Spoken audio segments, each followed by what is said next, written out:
With the new changes, it needs to be clear what the opposition can and cannot do. 创业难，守业更难。要改革企业，更是难上加难。The better we adapt to change and stay true to our values, the stronger we can emerge from this and future crises.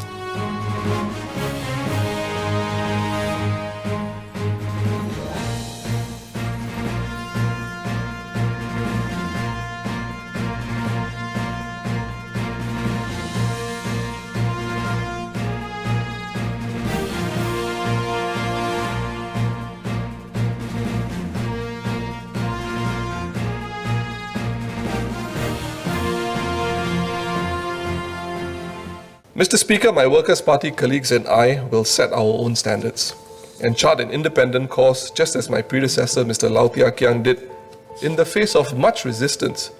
But how much we can do and how much the political conversation evolves for the better will be driven by three things. One, by the quantity and the quality of information that is shared by the government in Parliament and separately released to the public more generally. Two, by the resources given by the government to analyze and use that information for the benefit of the public. And three, by the willingness of the government to listen to and implement the alternative ideas suggested. As for resources, I would like to share my understanding of the resources that will be provided to the Leader of the Opposition. This is important for the public to know in formulating their expectations. Every elected member of Parliament is given a budget to hire a legislative assistant and secretarial assistant. The legislative assistant is paid an allowance of $1,300 per month and the secretarial assistant is paid an allowance of $500 a month. Based on these sums, these positions are of necessity part-time ones. I should highlight that these are the same resources depended on by PAP MPs who are not political office holders. Each PAP backbencher also has only one legislative assistant and one secretarial assistant. Although I should add that they can avail themselves of the additional resources of the People's Association, including the staff at community clubs for their grassroots work. For the office of the Leader of the Opposition, the government has allocated a budget for 3 more legislative assistants.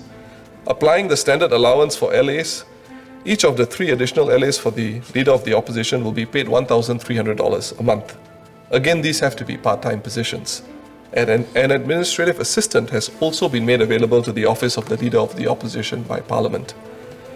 By contrast, it is useful to remember that a sitting government has at its disposal the resources of a Singapore Public Service, a very good one I might add.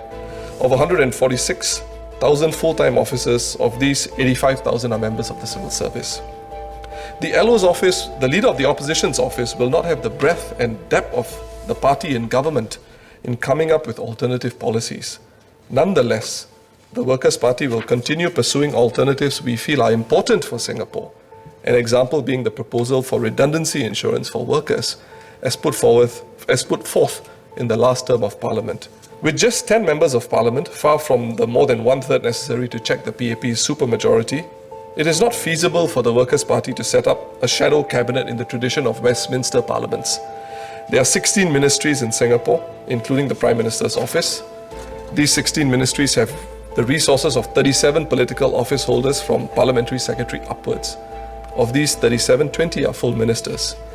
Despite not being able to shadow each ministry, we intend to organize our MPs to look into 5 areas that are critical for Singapore and of huge importance to Singaporeans. These 5 areas are: 1. Health, aging and retirement adequacy. 2. Jobs, businesses and the economy.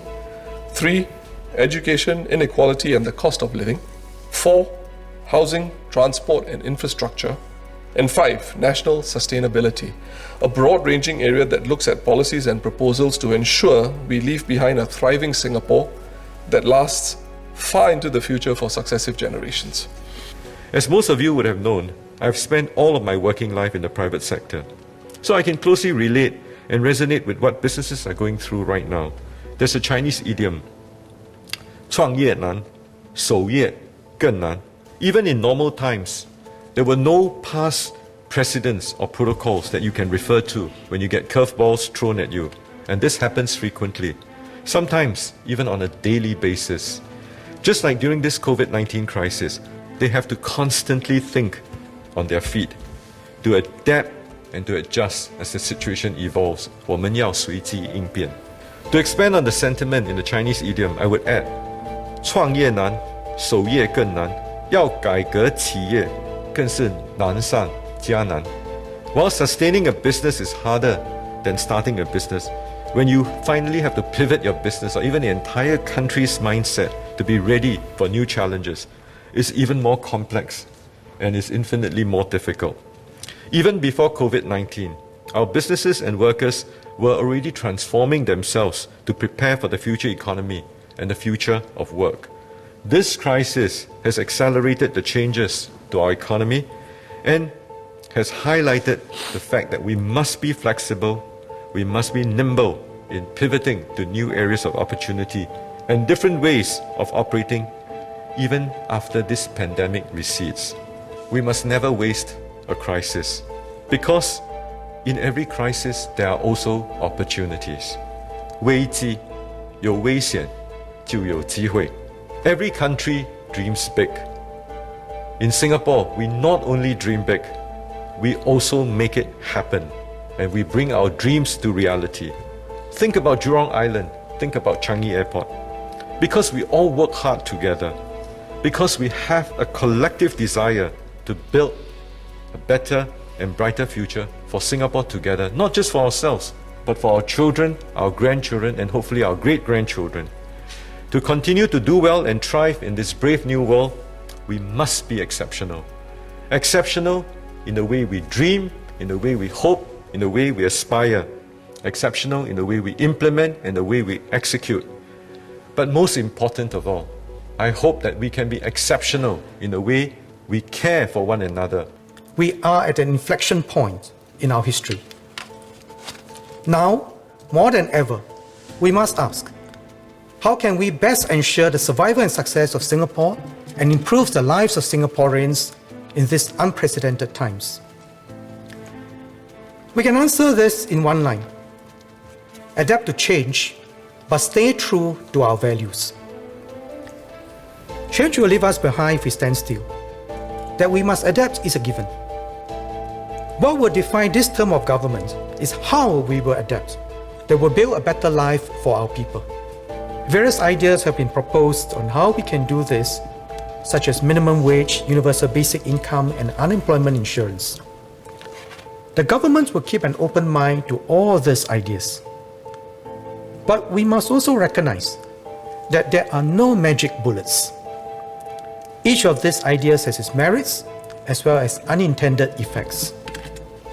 We'll have to consider the trade-offs and be clear about what works for our context and our time. Demands on our social safety nets are increasing at a time when our revenue base is growing more slowly and with sharper competition for tax revenues across countries. So I must caution against looking for what may appear to be a costless solutions. Somehow, someone else will have to pay for these schemes. There are trade-offs. If we want higher social spending, taxes will have to go up, or it will mean spending more at the expense of future generations, like what many countries are doing by raising their debts. A social safety net cannot become a set of shackles. It should not hold down those who started with less. It should not create dependency such that people who get fish for today never learn how to fish for food tomorrow. It should not breed an entitled class who asks, "What more can you do for me?" A well-designed social safety net protects the vulnerable, invests in human and societal capital, and provides a means for those who fall down to bounce back. It gives hope and builds confidence. It believes in people and lifts the human spirit. It supports every generation to have aspirations and dreams, and for everyone to ask, what more can we do for one another?